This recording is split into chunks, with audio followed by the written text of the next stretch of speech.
नमस्कार, छायाज रेसिपीजमध्ये आज आपण बेसनपासून खूपच मस्त अशी नाश्त्याची रेसिपी बनवणार आहोत। चला तर बनवायला सुरुवात करूया। इथे मी 1 कप बेसन घेतलं। यामध्ये त्याच कपाने अर्धा कप रवा घालायचा आहे। जाड किंवा बारीक कोणताही रवा तुम्ही इथे घेऊ शकता। यानंतर इथे 1 कप पाणी घेतलं, त्यातलं अर्धं घातलं, मिक्स करून घेऊया। तर अजूनही हे घट्ट आहे, तर उरलेलं अर्धा कप पाणीसुद्धा इथे मी घातलं।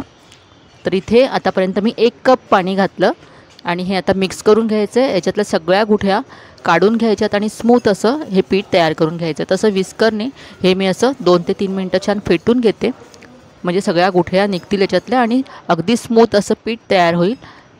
तर हे पाहू शकता, असं पीठ आपल्याला हवं आहे।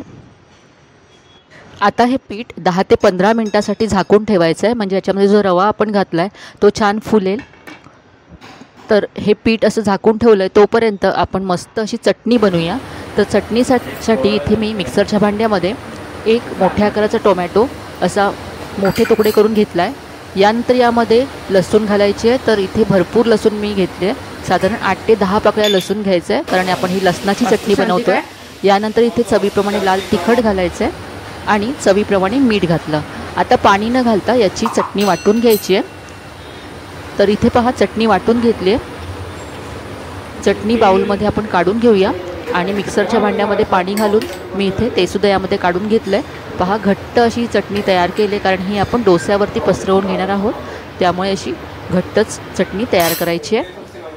चटणी तयार आहे। आता आपण जो रवा आणि बेसनचं मिश्रण झाकून ठेवलं होतं ते पाहूया। आता यामध्ये चवीप्रमाणे मी मीठ घालते आणि हे मिक्स करून घेऊया। आधीपेक्षा हे पीठ आता घट्ट झालं। नेहमीचं आपलं जसं डोस्याचं पीठ असतं तसं करून घ्यायचं आहे। तुम्हाला जर वाटलं तर यामध्ये थोडंसं पाणी तुम्ही ॲड करू शकता। आता यामध्ये मी इनो घालते। तर इथे मी 1 चमचा इनो यामध्ये घालते। इनो सोडा न घालता सुद्धा तुम्ही ही रेसिपी बनवू शकता। इनोमुळे आपला डोसा छान जाळीदार होईल। तर आता इनोवरती मी 1 चमचा पाणी घातलं। इनो नसेल तर इथे तुम्ही पाव चमचा बेकिंग सोडा घालू शकता, पण तुम्ही इनो सोडा दोन्ही न घालता जर तुम्हाला ही रेसिपी बनवायची असेल तरी ही रेसिपी छान बनेल, डोसा याचा व्यवस्थित बनेल। तर इथे आता इनो घातल्यानंतर मी असं मिक्स करून घेतलं। आता इथे गॅसवरती मी तवा गरम करत ठेवला होता। तवा गरम झाल्यानंतर याला मी थोडंसं तेल लावून घेतलं ब्रशने। आता इथे सेंटरला 1 चमचा पीठ घालायचं आहे आणि असा डोसा पसरवून घ्यायचा आहे। अगदी व्यवस्थित असा हा डोसा पसरवता येतो। पाहू शकता किती मस्त जाळी येते डोस्याला। अगदी साधी सोपी अशी रेसिपी आहे।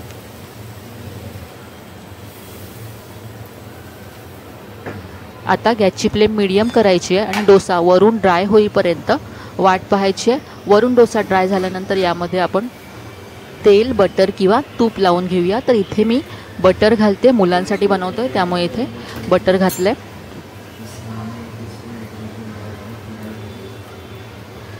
बटर असं पसरवून घेतलं मी। आता यावरती आपण जी चटणी बनवली होती ती घालायची आहे। इथे मी अर्धा चमचा घालते। चटणी मी जास्त तिखट बनवली नाही आहे, त्यामुळे इथे मी अर्धा चमचा घातली। तुम्हाला जेवढं तिखट हवं असेल त्या प्रमाणात इथे चटणी घालायची। या चटणीमुळे या डोश्याची चव खूपच वाढते, त्यामुळे अशा प्रकारचा डोसा आणि ही चटणीबरोबर नक्की बनवून पहा। चटणी इथे पसरवून घेतली। यानंतर आपण यावरती भाज्या पसरवणार आहोत। तुम्ही तुमच्या आवडीप्रमाणे इथे भाज्या पसरवू शकता डोस्यावरती, आणि तुम्ही यावरती बटाट्याचा मसाला घालून यापासून मसाला डोसासुद्धा बनवू शकता। तर इथे मी आता थोडासा कांदा यावरती घालते। यानंतर मी यावरती टोमॅटो आणि बारीक चिरलेली शिमला मिरची घालणार आहे। तुम्ही तुम्हाला जर आवडत असतील तर किसलेला गाजर घालू शकता, त्याबरोबरच किसलेला कोबी घालू शकता। मुलांसाठी जर बनवत असाल तर किसलेला पनीर किंवा चीज घालून ह्याला तुम्ही आणखी पौष्टिकसुद्धा बनवू शकता। तर इथे मी सगळ्या भाज्या पसरवून घेतल्या। यावरती मी थोडीशी कोथिंबीरसुद्धा घातले। आता हा डोसा आपण गॅसची फ्लेम मीडियम ठेवून अगदी कुरकुरीत करून घ्यायचा आहे। तर इथे पहा डोसा हा छान कुरकुरीत झाला आहे, अगदी क्रिस्पी झाला आहे. फोल्ड करून घेऊया आणि काढून घेऊया. रंगसुद्धा मस्त आला आहे डोस्याला. तर आतलं स्टफिंग तुम्ही तुमच्या आवडीप्रमाणे बनवू शकता. तर इथे पहा मी डोसे तयार करून घेतलेत. तर इथे मी एक प्लेन डोसा बनवला आणि एक चटणी घालून बनवला. तर दोन्ही पद्धतीने हे डोसे खूप छान लागतात. नक्की करून पहा. कोणत्याही प्रकारच्या चटणीबरोबर तुम्ही हे सर्व करू शकता किंवा यापासून मसाला डोसासुद्धा बनवू शकता. तर घरच्या साहित्यामध्ये होणारी झटपट अशी ही नाश्त्याची रेसिपी तुम्हाला नक्कीच आवडली असेल. आजची ही रेसिपी तुम्हाला कशी वाटली कमेंटमध्ये कळवायला विसरू नका. रेसिपी जर आवडली असेल तर व्हिडिओला जास्तीत जास्त लाईक करा, शेअर करा. चॅनलवर नवीन असाल तर चॅनलला सबस्क्राईब करायला विसरू नका. चला तर मग पुन्हा भेटूया अशा छान छान आणि नवीन नवीन रेसिपीजसह. तोपर्यंत धन्यवाद.